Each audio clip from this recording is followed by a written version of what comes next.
Pues se incorpora a esta mesa el diputado por Izquierda Unida, Gaspar Llamazares, para darnos también su visión sobre la figura de Santiago Carrillo. Señor Llamazares, buenas noches. Buenas noches. Escuchábamos hace un instante a Antonio Garrigues Walker, que nos decía que Santiago Carrillo nos puede servir como ejemplo a la sociedad en general, para los políticos en particular, para tomar nota de ese diálogo. ¿Opina igual? Sí, yo creo que es una buena oportunidad, es al mismo tiempo una desgracia, ¿no? Pero es una buena oportunidad para recuperar lo mejor de la política, ¿no? Porque en estos momentos da la impresión de que la política está asociada al interés personal por encima del interés colectivo y además está asociada a la bronca y a la incapacidad de diálogo y de acuerdo. Y yo creo que eso no es así. Yo creo que la política, precisamente, lo mejor de la política es la tradición de Santiago Carrillo, y no la polarización que vivimos en estos momentos en la vida política y en la vida social, ¿no?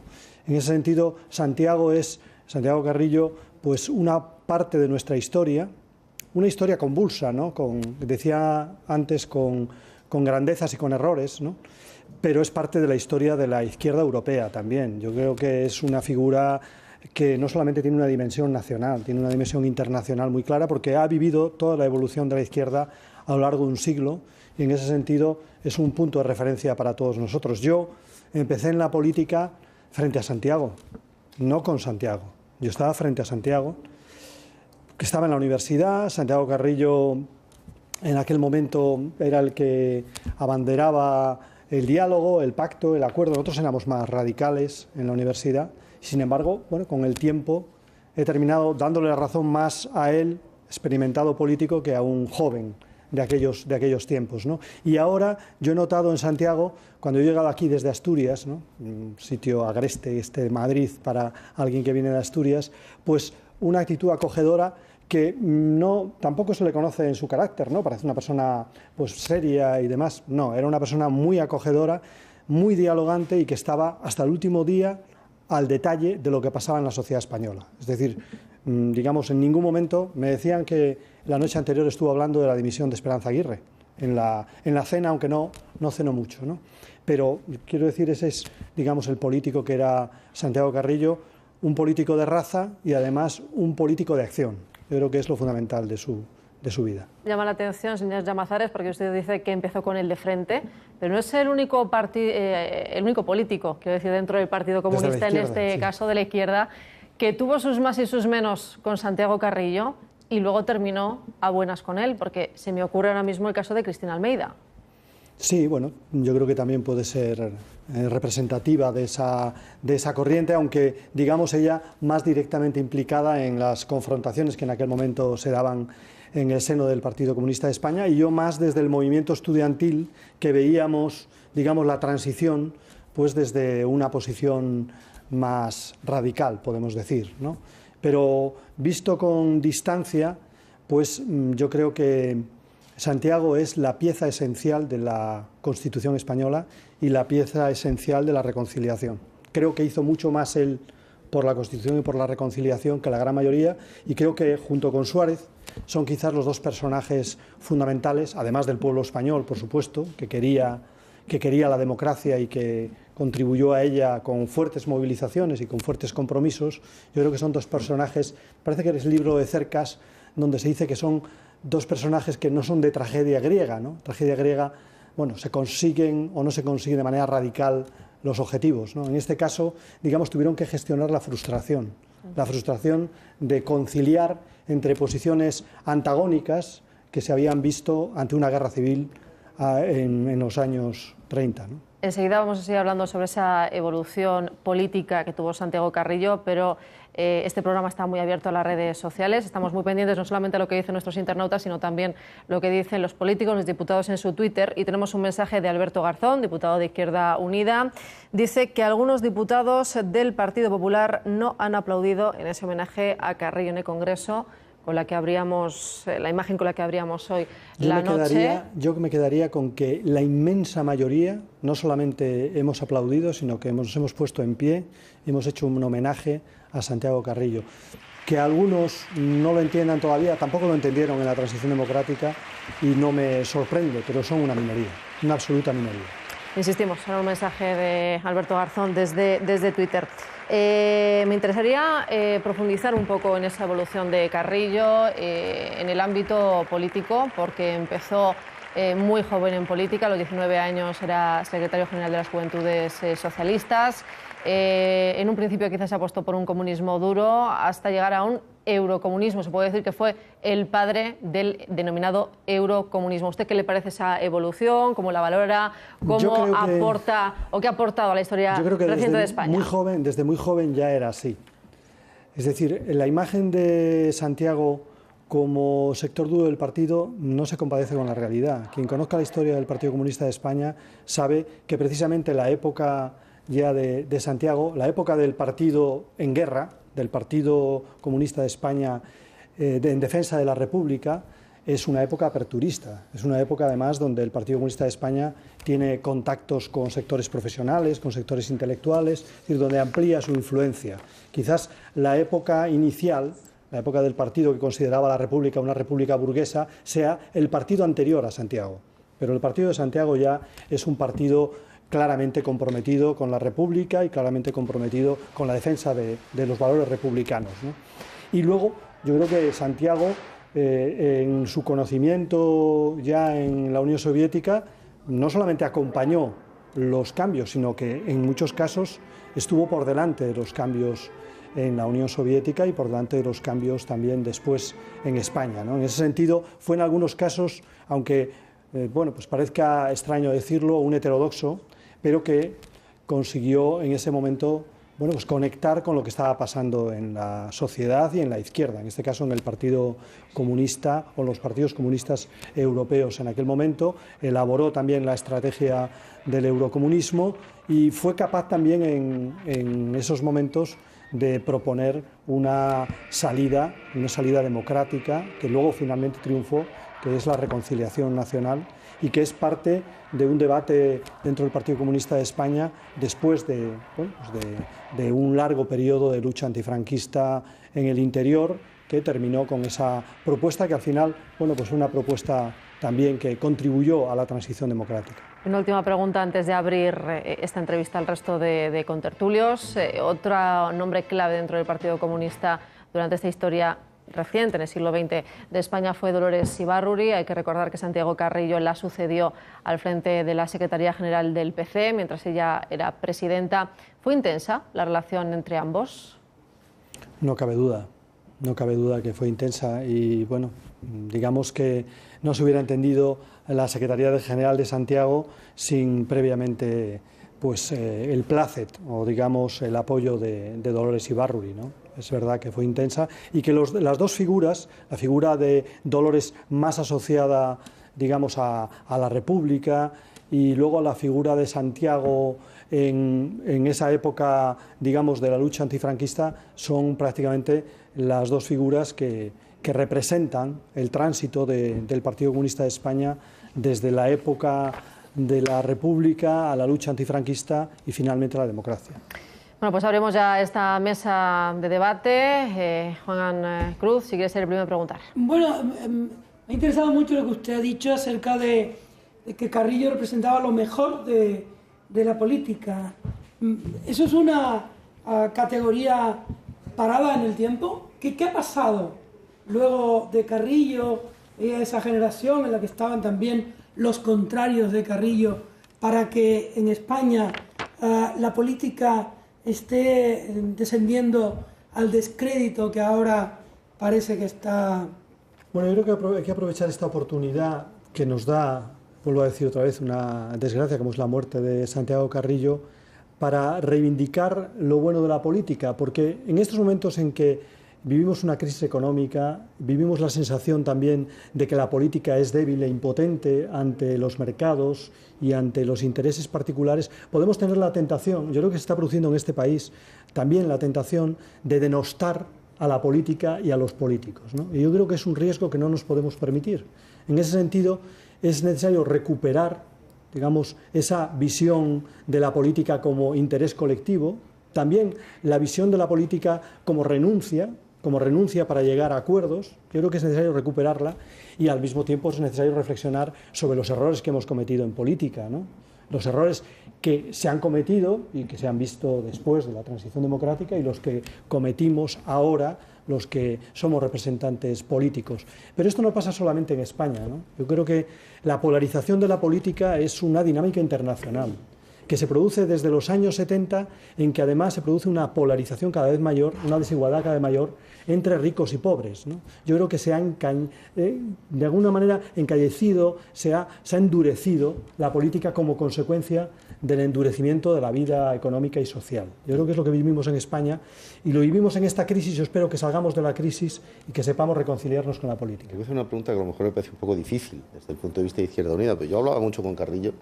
Yo creo que sus posiciones no coincidían mucho con Izquierda Unida, desde luego últimamente, o casi nada. Era un hombre fervientemente monárquico, hay que decirlo, pero era fervientemente monárquico, esa es la verdad. Creía, vamos, que don Juan Carlos era el sumum de todas las bondades y virtudes. Y como usted sabe muy bien, como Carrillo no se callaba y a veces se expresaba con mucha contundencia, yo le he oído decir cosas sobre Izquierda Unida o sobre la marcha de Izquierda Unida en determinados periodos muy tremenda. Yo creo que ahora estaba muy alejado él de las posiciones de Izquierda Unida y quizás se había vuelto, voy a decirlo así, si es que se puede decir así, un hombre mucho más de derechas.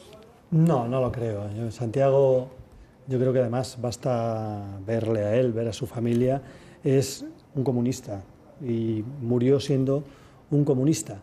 Otra cosa es que hiciera una valoración ¿No estaba ya afiliado? con respecto... Bueno, el comunismo no se lleva solamente en el carné, ¿no? Se lleva también en las ideas y en la práctica. Y yo creo que esa lucidez de Santiago en analizar la situación y esa posición de Santiago con los trabajadores, con los de abajo, yo creo que es lo más comunista. Pero en relación a la monarquía, tenía una valoración positiva del papel de Juan Carlos, del rey, en su momento, en el momento de la transición democrática y más tarde en el 23F, pero eso no, en mi opinión, no cambiaba su carácter republicano, ¿no? Y la cercanía o no a Izquierda Unida, pues teníamos conversaciones y normalmente, digamos, en los análisis económicos y sociales coincidíamos y algún aspecto puntual, como buen hombre de la transición, nos daba lecciones y a veces tenía razón. Muchas veces tenía razón. Señor Bazar, yo quería preguntarle la imagen que va a quedar del señor Carrillo, la historia, cómo va a juzgar al señor Carrillo desde el punto de vista de adelante hacia atrás en el tiempo. Y estando de acuerdo, yo creo que prácticamente la grandísima mayoría de los españoles en la gran labor del señor Carrillo en la transición y en su papel, yo estoy de acuerdo también con Suárez, probablemente los dos personajes que contribuyeron decisivamente a ello, también mirar hacia atrás, mirar la parte oscura. Yo quería preguntarle en torno a eso, si ha habido historiadores que han escrito, que han aportado pruebas de su participación en los sucesos de Paracuellos, pero yo quería preguntarle por algo que me parece paradójico, y es que en los últimos años, el gobierno de Zapatero, cuando en 2004 llega el PSOE al poder, se reabre la memoria histórica, se busca una verdad o se buscan muchas verdades, probablemente una parte en ese sentido muy legítima, que es la de enterrar a los muertos, que me parece que es absolutamente legítima, necesaria y buena, pero también contribuye de alguna manera a reabrir un pasado que no sé si a este país le interesaba, precisamente por contraste con una transición que había llevado a esa concordia. Y mi pregunta concreta es, ¿hasta qué punto la imagen de Santiago Carrillo, aquí, ese reabrir esas heridas contribuye precisamente a empeorar esa imagen? Una imagen que podía ser buena o muy buena para el conjunto de los españoles, precisamente por la transición, queda de alguna manera más manchada por reabrir un asunto que quizá estaba olvidado por los españoles. No lo creo. El régimen franquista hizo algo que es bastante conocido después de la victoria a través de las armas, aparte del exterminio de sus opositores, hizo lo que se denomina una causa general, que fue una reelaboración de la historia para, digamos, de alguna manera culpabilizar a los derrotados y entronizar a los vencedores. Lo hacen todas las dictaduras, pero eso es lo que hizo, ¿no? Con respecto al caso de Paracuellos, Santiago siempre ha negado su participación y además las atribuciones de los historiadores más rigurosos, Paul Preston, por ejemplo, y otros, no van en la dirección de Santiago Carrillo, sino en la dirección del delegado de la Internacional en España, ¿no? Creo que eso Es así. En todo caso, Paul Preston sí que dice que hay pruebas de peso contra Santiago Carrillo. No, yo he leído el libro, no hay pruebas, no llega a plantear. Sí, además dice que es inconcebible que no estuviera en la reunión donde se responsabilidad. La saca de los pero en todo caso esos 30 años es una obsesión lo de Paracuellos ya. Esos 30 años lo dice, por eso usted ha sacado el nombre de Paul Preston, yo se lo digo. Esos 30 años, en mi opinión, que pasaron más de 30 años desde el inicio de la transición democrática, merecían que hubiera otro relato de la historia de España, no el relato únicamente de las víctimas de los vencidos, sino el relato de 40 años de víctimas de los vencedores. Ese relato es necesario. Es necesario que tengan derecho a su propia historia, sobre todo siendo además los defensores de la República y los luchadores antifranquistas. Eso es lo único que se ha hecho en la recuperación de la memoria histórica, lo que llaman los alemanes una memoria compartida. ¿Por qué los alemanes tienen derecho a la memoria histórica con una memoria tan oprobiosa como es la memoria del nazismo, y los españoles no tienen derecho a la memoria histórica? Una parte de los españoles tienen que olvidarse, mientras los otros tienen el conjunto de las iglesias con los nombres de los caídos. Creo que eso no es un relato compartido y, por tanto, me parece parte de la transición democrática que después de 30 y tantos años pues pueda haber un relato también de los vencidos. Sobre esto que estabais comentando, a Santiago Carrillo en el programa Crónicas de esta casa también le preguntaron en una ocasión si sentía la necesidad de pedir perdón por algo, y esto es lo que respondía. ¿Yo pedir perdón? No. Yo no tengo nada por qué pedir perdón. Otros tendrían que pedirme perdón a mí. ¿De qué le deberían pedir perdón en este caso a Carrillo, siguiendo con este pequeño rifirrafe entre Gaspar Llamazares y Manuel Erice? De los derrotados, pues de 40 años de represión y de exterminio. Yo creo que nunca han pedido perdón, nunca lo han hecho.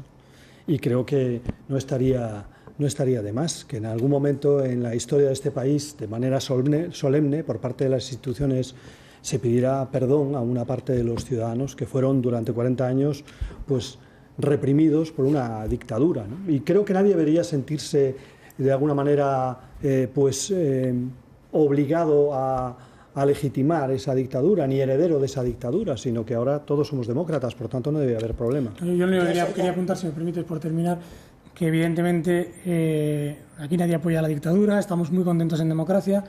Y creo que ha habido una etapa en la que precisamente la transición fue eso, es a olvidar el pasado. Además hubo un pacto preciso por todas las partes, incluido el propio Santiago Carrillo, que yo creo que es la parte de grandeza que tiene él. Y sí creo que de todas las personas, como se hizo con Manuel Fraga recientemente, hay que contar lo mejor y lo peor. Y en la parte que respecta a Paracuellos, sencillamente, yo creo que es un tema que él se ha llevado a la tumba y que nunca ha dado una versión alternativa. Es una obsesión, vuelvo a decir que es una obsesión de la derecha más extrema de este país. De la derecha más extrema de este país. Que es la que no aplaudió hoy mismo en el Congreso de los Diputados. Bueno, lo que está claro es que el tema Paracuellos de Jarama, gusto más o gusto menos, sí que es cierto que es uno de los asuntos de los que se habla o que sale a la luz. Parte de la causa general que cada se saldó por parte de los que se habla de Santiago Carrillo a sangre y fuego, y por tanto, digamos, que requiere un relato alternativo, que es el relato de las víctimas. Seguramente que vamos a seguir hablando sobre este asunto a lo largo de esta noche, pero ahora sí, voy a darle el turno de palabra a Esther Esteban, que también quiere preguntar a Gaspar Llamazares. Más allá de lo de Paracuellos, que evidentemente es un tema, y todo el mundo le hemos preguntado a Santiago Carrillo en algún momento por eso, sin ser de la derecha extrema, o sea, simplemente como un hecho histórico y una de sus sombras. Hoy me ha gustado usted mucho, señor Llamazares. No hay ninguna sombra en el caso del fallecimiento de Fraga. Dígame una cosa, porque le iba a decir que hoy me ha gustado su análisis. Vamos, si puedo preguntar, pregunto. Y si no, sí, por supuesto. Simplemente me ha gustado su reacción, porque usted ha hablado de errores y de cosas muy estupendas que hizo. Aquí hemos hablado, evidentemente, de la grandeza. Yo, el mejor momento de Carrillo, sin duda, fue la transición. Ahí le conocimos muchos. Y le digo muchos porque la gran crítica que entonces le hacíamos a Carrillo es que precisamente en la transición no defendió bien lo que fue el Partido Comunista en el exilio. La merienda se la llevaron los socialistas, cuando en ese momento la merienda no era suya. Eso se lo reclamamos en nuestra juventud. Somos coetáneos, supongo más o menos, y era una de las reclamaciones que se hizo. Y otra leyenda negra, pues hablar también de leyendas negras, es si él persiguió en su etapa del exilio a comunistas. ¿Sabe usted que esa es una de las leyendas que se ha dicho sobre él? Y si efectivamente el no poner en su sitio al Partido Comunista de España, que le correspondía, por lo que luchó en el exilio, fue una de las cosas que le llevó a ser socialista, porque Santiago Carrillo, siendo socialista y ha muerto siendo un socialista. Y fue comunista en una gran etapa de su vida. Que yo sepa, no tenía el carnet. No, formó un propio partido socialista, que en su día usted sabe que se calificó que ese partido. No tenía el carnet del Partido Socialista y verán ustedes mañana la bandera que está sobre la tumba de Carrillo. Esa disposición es inapelable. Es la bandera del Partido Comunista de España. Por tanto, ha muerto sintiéndose comunista y considerándose un miembro más de esa tradición histórica. Pero yo creo que a Carrillo se le puede, digamos, atribuir muchas cosas, ¿no? Probablemente, digamos, resulta paradójico que en España, que siempre hablamos bien de los fallecidos, pues a Carrillo no hagamos lo mismo, ¿no? Pero sin embargo, creo que decir que es responsabilidad de Carrillo el que el Partido Comunista no tuviera el lugar que le correspondía, no, el Partido Comunista no logró el lugar que le correspondía en la democracia española, pues porque hizo una gran labor en la lucha contra la dictadura. Sin embargo, la mayoría de la sociedad española era una sociedad atemorizada, la mayoría de la sociedad española llegó a la democracia, digamos, vinculada a los partidos que estaban en el centro político, y el Partido Comunista de España quedó con una representación pues mucho menor de lo que era su influencia política y su influencia cultural. Atribuírselo a Carrillo, en mi opinión, es un error.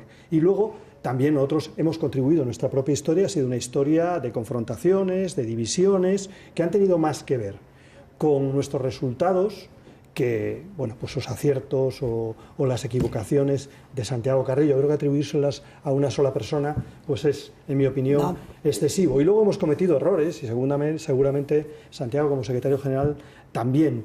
Pero la persecución de los disidentes, bueno, en política, digamos, no se lleva muy bien eso de que te contradigan, y sobre todo que intenten formar una mayoría frente a tu mayoría, ¿no? Eso en política se da en prácticamente todas las formaciones políticas, tanto de izquierdas como de derechas. No creo que Santiago haya perseguido o, digamos, haya marginado más a sus detractores que en otras formaciones políticas. ¿Alguna vez, señor Llamazares, creyó en lo que es el No, esa es otra etapa, porque claro, como dije antes, yo empecé precisamente en la época juvenil, en el movimiento estudiantil, frente a Santiago, que en aquel momento, digamos, negociaba la transición política desde una posición radical.